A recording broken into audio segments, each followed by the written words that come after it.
بسند معتبر حضرت ابو طالب سے روایت کی گئی ہے کہ حضرت عبدالمطلب نے فرمایا کہ میں ایک رات حجرۂ اسماعیل میں سویا ہوا تھا کہ ناگاہ میں نے ایک عجیب خواب دیکھا۔ جب میں صبح کو بیدار ہوا تو راہ میں مجھے ایک کاہن نے دیکھا کہ میں کانپ رہا تھا اور میرے سر کے بال میرے کندھے پر پڑے ہوئے ہل رہے تھے کہ اس نے مجھے تغیر مشاہدہ کیا تو پوچھا کہ اے بزرگ عرب، آپ کو کیا امر درپیش ہوا؟ اس کا رنگ ایسا متغیر ہو گیا کہ جیسے آیا کوئی حادثہ واقع ہوا ہو۔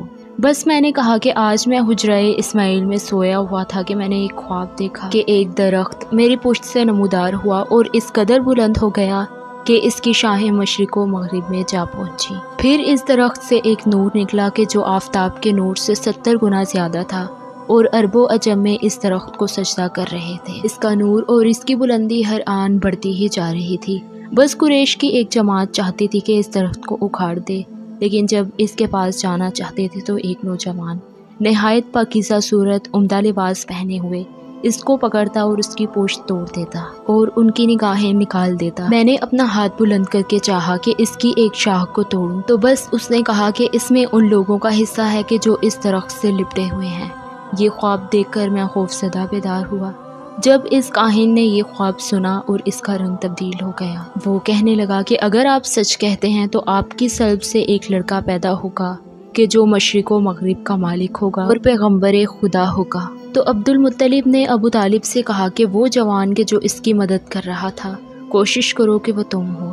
لہٰذا ابو طالب ہمیشہ آپ صلی اللہ علیہ وآلہ وسلم کی نبوت کے بعد اس خواب کا تذکرہ کیا کرتے اور فرماتے تھے کہ واللہ وہ درخت ابو القاسم امین صلی اللہ علیہ وآلہ وسلم تھے۔ عبداللہ ابن عباس سے روایت ہے کہ میرے والد عباس بیان کرتے ہیں کہ جب میرے بھائی عبداللہ پیدا ہوئے تو ان کے چہرے پر آفتاب کے نور کی طرح ایک نور چمکتا تھا، تو میرے پدر بزرگوار حضرت عبدالمطلب نے فرمایا کہ میرے اس فرزند کی شان بلند ہوگی۔ پھر میں نے ایک شب خواب میں دیکھا کہ عبداللہ کی ناک سے ایک سفید پرندہ نکلا اور پرواز کر کے مشرق و مغرب تک جا پہنچا، پھر واپس آ کر بام کعبہ پر بیٹھ گیا۔ اس وقت قریش کے تمام لوگوں نے اس کو سجدہ کیا اور حیرت سے اس کو دیکھنے لگے۔ ناگاہ ایک روشنی ہوئی کہ جو آسمان و زمین اور مشرق و مغرب پر چھا گئی۔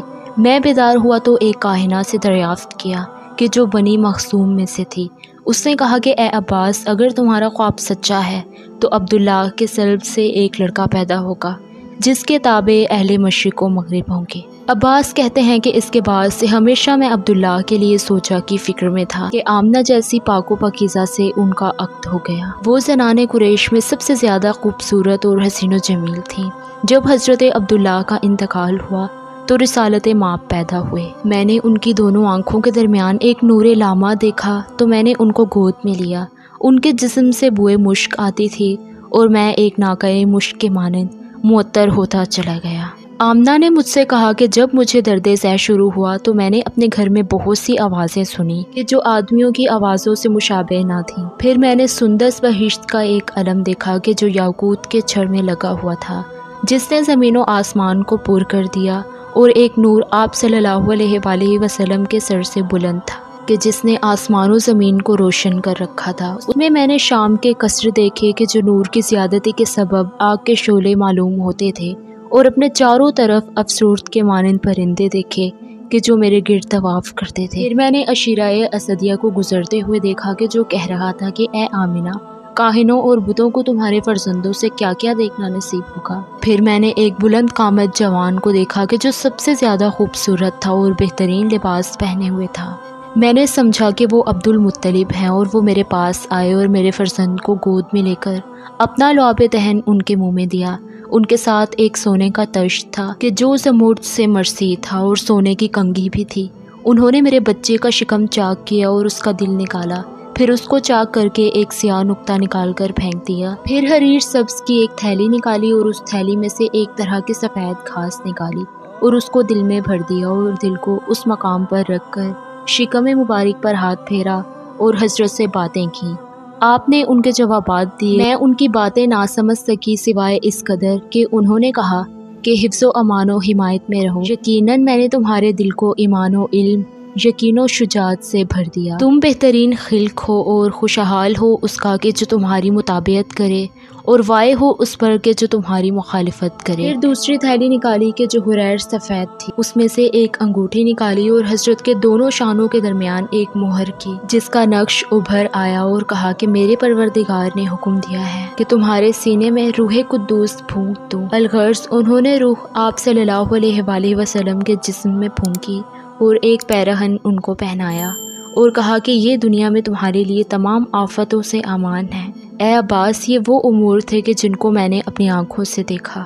عباس کہتے ہیں کہ میں نے حضرت کے شانوں کو کھولا اور مہر کے نقش کو پڑھا اور ہمیشہ یہ باتیں پوشیدہ رکھتا تھا یہاں تک کہ میں بھول گیا اور مشرف و سلام ہوا۔ حضرت نے خود مجھے یاد دلوایا۔ خلاق عالم نے اپنے بندوں کی رہنمائی اور رہبری کے لیے 1,24,000 ہادی بھیجے کہ جن میں 313 رسول اور باقی نبی تھے۔ ان انبیاء و رسول پر ایمان لانا ضروری ہے، انہیں معصوم، علم اور افضل کائنات بھی قرار دیا گیا۔ یہ نہ صرف بطن مادر بلکہ بدتر فطرت میں ہی نبی بنائے گئے۔ انہی انبیاء و رسول میں ہمارے نبی رسول ابو القاسم حضرت محمد مصطفیٰ صلی اللہ علیہ وآلہ وسلم بھی تھے کہ جنہیں پروردگار نے اپنے نور عظمت و جلال سے پیدا کیا تھا۔ وہ نوری تھے اور ان کے جسم کا سایہ نہ تھا۔ خالق کائنات نے ان کی نبوت اور رسالت کو دوام دے کر اس سلسلے کو ختم کیا، لیکن چونکہ سلسلہ تخلیق کا جاری رکھنا مسلم تھا اور ضرورت تبلیغ کی بقا لازمی تھی، لہٰذا اس دانا و بینا خدا نے اپنے ازلی فیصلے کے مطابق باب نبوت بند کر کے باب امامت لابدی دروازہ کھول دیا اور 12 اماموں کے ان اسماء کی بزبان رسول وضاحت بھی کروا دی کہ جو لوح محفوظ میں لکھے ہوئے تھے۔ یہ نوری مخلوق بھی صاحب نیازی تھی اور اسے بھی خدا نے معصوم، منصوص، عالم علم، لطفی اور افضل کائنات قرار دیا۔ یہ حجت خدا بھی ہے اور امام زمانہ بھی۔ اسے خدا نے اسلام کی حفاظت، ذیانت، کائنات کی امامت اور رسول خدا کی خلافت کی ذمہ داری سونپی اور اس سلسلے کو قیامت تک کے لیے قائم کر دیا۔ آپ صلی اللہ علیہ وآلہ وسلم کے نوری وجود کی تخلیق بروایت حضرت آدم کی تخلیق سے 9 لاکھ برس پہلے اور بروایت 24,000 سال پہلے ہوئی تھی۔ آپ کا نور اقدس اصلاب طاہرہ اور ارحام مطہرہ میں ہوا تھا۔ جب صلب جناب عبداللہ بن عبد المطلب تک پہنچا تو آپ کا ظہور و شہود بشکل انسانی بطن جناب آمنہ بنت وہب سے مکہ معظمہ میں ہوا۔ آپ کی ولادت کے متعلق بہت سے ایسے امور رونما ہوئے کہ جو حیرت انگیز ہیں۔ مثلاً آپ کی والدہ ماجدہ کو بار حمل محسوس نہ ہوا اور وہ تولید کے وقت کثافتوں سے پاک تھیں۔ آپ ناف بریدہ تھے اور آپ کی ولادت ہوتے ہی آپ کے جسم سے ایک ایسا نور ساطع ہوا کہ جس سے ساری دنیا روشن ہو گئی۔ آپ نے پیدا ہوتے ہی دونوں ہاتھوں کو زمین پر ٹیک کر سجدہ خالق ادا کیا، پھر آسمان کی طرف سر بلند کر کے تکبیر کہی اور لا الہ الا اللہ انا محمد رسول اللہ اپنی زبان پر جاری کیا۔ شیطان کو رجم کیا گیا اور اس کا آسمان پر جانا بند ہو گیا۔ ستارے مسلسل ٹوٹنے لگے اور تمام دنیا میں ایسا زلزلہ آیا کہ تمام بت زمین پر گر کر ٹوٹنے لگے۔ جادوگر اور کاہن اپنی عقلیں کھو بیٹھے اور ان کے موکل مجسوس ہو گئے۔ ایسے ستارے آسمان پر نکل آئے کہ جنہیں کبھی کسی نے نہ دیکھا تھا۔ ساوا کی وہ جھیل کے جس کی پرستش کی جاتی تھی کہ جو کاشان میں ہے وہ خشک ہو گئی۔ وادی سماوا کے جو شام میں ہے کہ جو ہزاروں سال سے خشک پڑی تھی، اس میں پانی جاری ہو گیا۔ دجلہ میں اس قدر طغیانی ہوئی کہ اس کا پانی تمام علاقوں میں پھیل گیا۔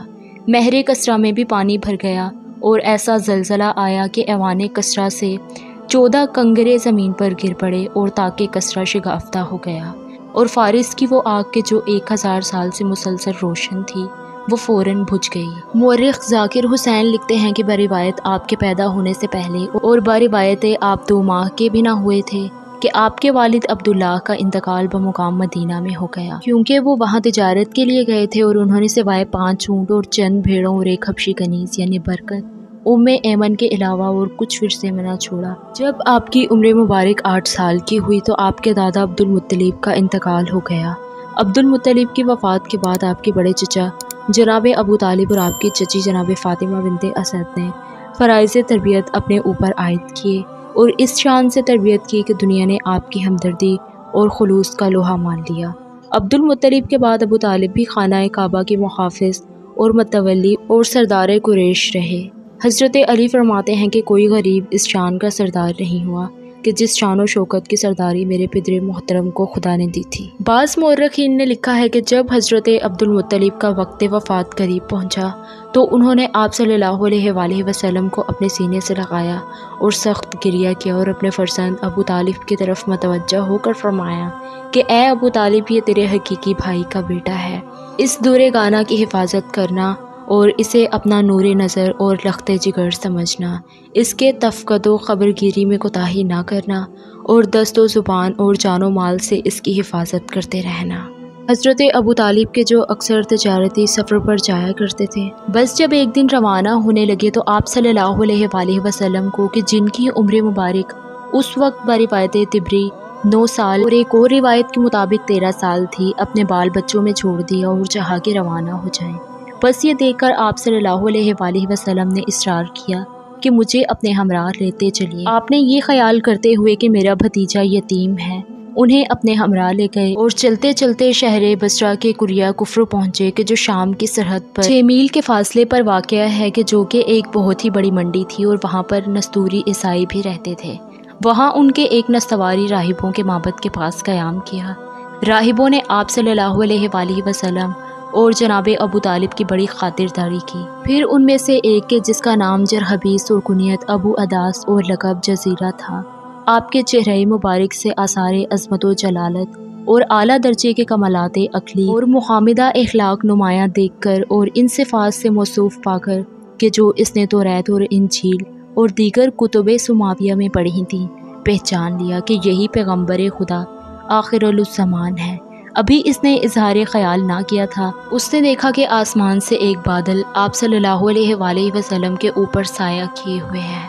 پھر اس نے شانہ کھلوا کر مہر نبوت پر نگاہ کی، اس کے بعد فوراً مہر نبوت کا بوسہ لیا اور نبوت کی تصدیق کر کے ابو طالب سے کہا کہ اس فرزند ارجمند کا دین تمام عرب و عجم میں پھیلے گا اور یہ دنیا کے بہت سے حصے کا مالک بن جائے گا، یہ اپنے ملک کو آزاد کرائے گا اور اپنے اہل و عیال کو نجات دلائے گا۔ اے ابو طالب، اس کی بڑی حفاظت کرنا اور اس کو اعداد و شر سے بچانے کی پوری کوشش کرتے رہنا، دیکھو کہیں ایسا نہ ہو کہ یہ یہودیوں کے ہاتھ لگ جائے۔ پھر اس نے کہا کہ میری رائے یہ ہے کہ تم شام نہ جاؤ اور اپنا مال یہیں فروخت کر کے مکہ واپس چلے جاؤ۔ بس چنانچہ ابو طالب نے اپنا مال باہر نکالا اور وہ حضرت کی برکت سے آنن فانن بہت ہی زیادہ نفع بخش فروخت ہو گیا اور حضرت ابو طالب واپس مکہ چلے گئے۔